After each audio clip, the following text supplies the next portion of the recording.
The wind howled across the endless plains like a restless spirit, dragging dust and cold through the fading light of evening. She had nothing left. Her name was Li Xue. Her feet were bare, bleeding, cracked, and frozen from miles of walking.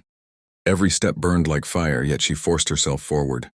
Her thin dress clung to her fragile body, torn by branches and stained with dirt and blood. She hadn't eaten properly in days, hadn't slept in warmth for even longer. But ahead, through the storm of dust and wind, she saw it. A cabin, a single wooden ranch house standing alone in the wilderness. Hope! Her body trembled as she stumbled toward it. Just a little more, she whispered weakly. Then she reached the door. She raised her hand and knocked. Inside, Daniel Hayes sat beside a crackling fire, sharpening his knife in silence. He was a man hardened by years of loneliness, broad-shouldered, quiet, and distant from the world. Out here, he trusted no one, needed no one. Then, knock, so faint he thought he imagined it. Another knock followed, weaker than the first. Daniel frowned, stood, and grabbed his rifle. Slowly, he walked to the door and pulled it open. The wind burst in, and with it, a girl collapsed at his feet, barefoot, broken, barely alive. Her lips trembled as she forced out a whisper. "Please, let me stay. I'll be your wife." Then she lost consciousness. Daniel stared down at her, stunned. Of all the things he expected to find beyond his door, this wasn't one of them. For a moment he hesitated. Taking her in meant trouble, but leaving her out there meant death. He exhaled deeply. Damn it. He lowered his rifle, bent down, and carefully lifted her into his arms. When Li Xue woke, warmth surrounded her. A blanket covered her body. The fire burned gently nearby. The smell of soup filled the air. She blinked slowly. Daniel sat across the room watching. "You're alive," he said simply. Tears filled her eyes. "I thought I would die." "You almost did." She tried to sit, but her body refused. "Don't move," he said calmly. "You're still weak." She looked at him, her voice trembling. "Why did you help me?"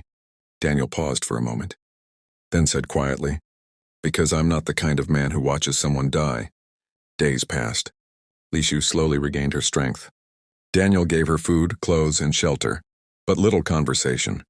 He was a man of actions, not words, but Li Xue noticed everything. The way he woke before sunrise, worked without rest, ate in silence, lived alone. She began helping, cleaning the cabin, cooking simple meals, fetching water. One morning, Daniel saw her struggling to carry a bucket. "You don't have to do that," he said. She looked at him and replied softly, "I want to." "You saved me. You don't owe me anything." She shook her head. "I owe you my life." Weeks passed, and something began to change. The ranch no longer felt empty. Li Xue's quiet laughter filled the space where silence once lived. Daniel found himself listening for her footsteps, waiting for her voice. One evening, they sat outside watching the sunset. The sky burned orange and gold. "Where were you going?" Daniel asked. Li Xue's smile faded.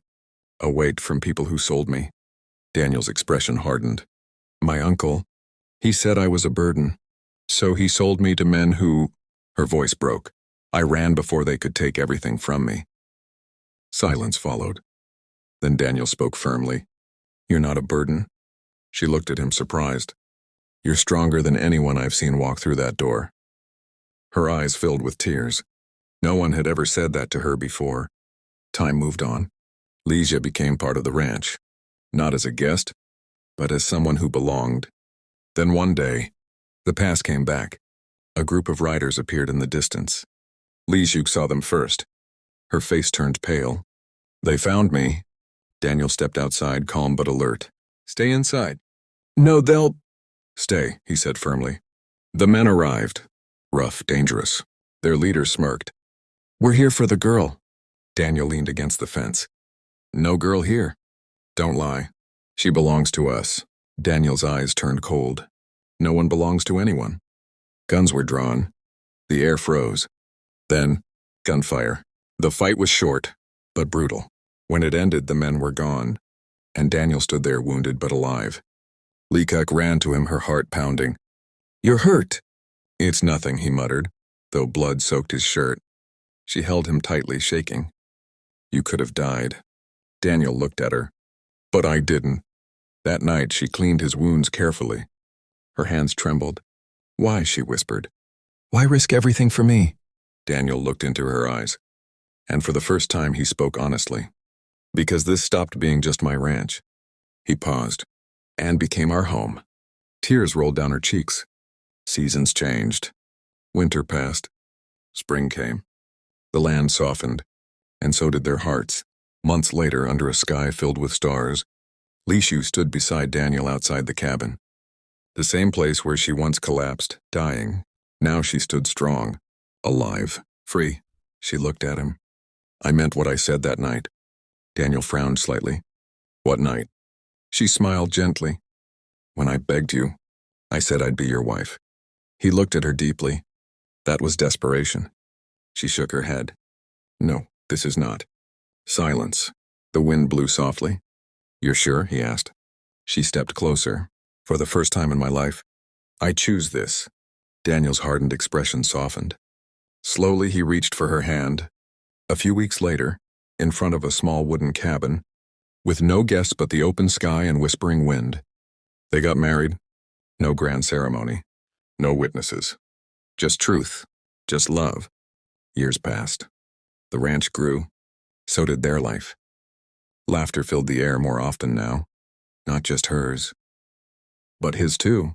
And one day, as Li Xue stood at the doorway holding a small child in her arms, she looked out across the land that once nearly took her life, and smiled, because it had also given her everything.